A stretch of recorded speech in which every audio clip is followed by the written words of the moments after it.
పార్లమెంటులో ప్రతిపక్షానికి ఏది నిజం ఏది అబద్ధం అన్న విషయం తెలుసుకోకుండా ఏదో ఊహించుకొని రాద్ధాంతం చేస్తుంటారు. ఆదాయపు పన్ను చట్టంలో 2వ సవరణ బిల్లు 2016 లోక్సభ రాజ్యసభలో చట్టం అయింది. అందులో ముఖ్యంగా గోల్డ్ కంట్రోల్ మరియు రాజకీయ పార్టీలకు వచ్చే చందాలు, ఆదాయపు పన్ను మినహాయింపు లాంటి సెక్షన్లు యథావిధిగానే ఉన్నాయి. కేవలం చట్టం దుమ్ము దులిపారు.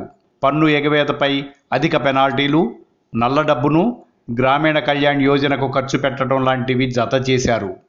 అయితే కొందరు కావాలని మోడీ గారు మీ ముక్కు పుడకలు పీకేస్తారు, మీ చెవులు దిద్దులు లాగేస్తారు, మీ మంగళసూత్రాలు తెంపేస్తారు అని ఒకటే భయోత్పాతం సృష్టించారు.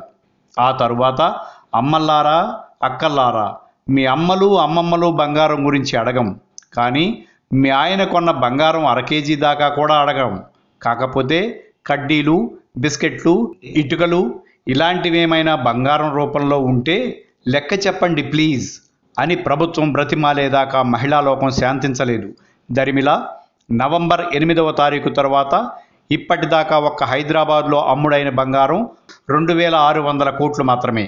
అంటే దొంగ వెధవలు అమాయక ఆడవాళ్లను అడ్డం పెట్టుకుని ఆడిన నాటకమని తెలిసిపోయింది. ఈ విషయం చల్లారిపోయాక మరొకటి ఎత్తుకున్నారు. అదే రాజకీయ పార్టీలకు ఆదాయపు పన్ను చట్టం నుండి మినహాయింపు. సెక్షన్ 13A ఆదాయపు పన్ను చట్టం 1961 నుండే ఈ వెసులుబాటు కల్పించింది. మన దొంగ నాయకులందరూ అనుభవించేశారు. దానికి మార్పులు చేర్పులు నేటి వరకు చేయలేదు. ఈ సవరణ బిల్లులో కూడా దాని జోలికి వెళ్ళలేదు. ఇంకేముంది, రాజకీయ నాయకులకు ఆదాయపు పన్ను చట్టం మోడీ మినహాయించేశారు. ఇది మోడీ అసలు నిజస్వరూపం. ఆయన కూడా రాజకీయ నాయకుడు కాదా ఏమిటి? అందరూ దొంగలే అని ప్రచారం చేశారు. ప్రతిపక్షంకు ఏం చెప్పాలో అర్థం కావటం లేదు. ఏదైతేనేం మోడీ బ్యాడ్ అయితే చాలు అని చోద్యం చూస్తున్నారు.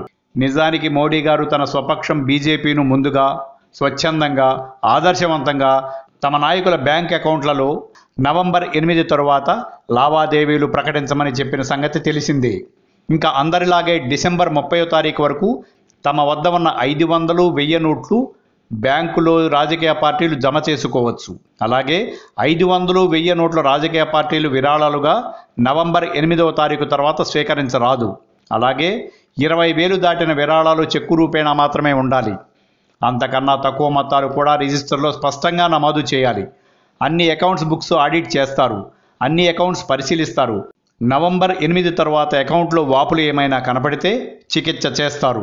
అసలు నల్ల డబ్బు గుట్టలతో ఉక్కిరి బిక్కిరి అయ్యేదే రాజకీయ పార్టీల వాళ్ళు. నోట్ల రద్దు నిర్ణయం పేదోడు కష్టాలని చెప్పి రద్దు చేయడానికి చేయని ప్రయత్నం ఏమీ లేదు. మరి రద్దు అయిన నోట్ల రాజకీయ పార్టీలు యథేచ్ఛగా బ్యాంకులో మార్చుకునే వెసులుబాటు మోడీ గారు ఈ సవరణ బిల్లులతో కల్పిస్తే అసలు ప్రతిపక్షం మోడీపై దుమ్మెత్తి ఎందుకు పోస్తుంది? ఈ చట్టాలు ఎప్పుడో ఉన్నాయి, కానీ అవి అమలు చేసే నాథుడే ఇన్నాళ్ళు లేకుండా పోయాడు. బినామీ చట్టం కూడా ఎప్పటి నుంచో ఉంది, కానీ అమలు కాలేదు ఇంతవరకు. దానికి కూడా బూజు దులిపి అక్రమ బినామీ ఆస్తుల జప్తుకు కూడా ఈ మధ్య సవరణలు చేసింది మోడీ ప్రభుత్వం. జనధన ఖాతాల నుండి ఇప్పటి ఆదాయపు పన్ను సవరణల చట్టం వరకు మోడీ ప్రభుత్వం పథకం ప్రకారమే చేస్తుంది. డిసెంబర్ 16వ తారీఖు నాటి ఆయన మాటల్లోనే చెప్పాలంటే నోట్ల రద్దు ముందు వెనుక ఒక సంపూర్ణ వ్యూహ ప్రణాళిక ఉంది. రాళ్లు ఆగి ఆగి పడతాయి. జనవరిలో మీ నెత్తి మీద ఏ రాయి పడుతుందో చూసుకుని చావండి. నల్లధనంపై యుద్ధం ఆగదు. విజయమో వీరస్వర్గమో. నల్లబాబులందరూ నొత్తురో సత్తురో రాజరాజా అని రాయబారంలో శ్రీకృష్ణుడు చెప్పినట్లు నరేంద్ర మోడీ ఇచ్చిన అనేక అవకాశాలు చెవికి ఎక్కని మూర్ఖులకు ఆఖరి పోరాటంలో వినాశనమే కదా. ఇప్పుడు భారత్లో యుద్ధం జరుగుతోంది. ఇది మరో కురుక్షేత్రం. పరాభవం అడుగులో దాక్కున్న సుయోధనుడు కూడా అయినా తప్పదు. ఇప్పుడు వచ్చేది ఒకే ఒక్కడు. మొగాడో మొగుడో మీ ఇష్టం. వాడు మాత్రం Modi. బహుపరాక్. Like and subscribe Eagle Media Works.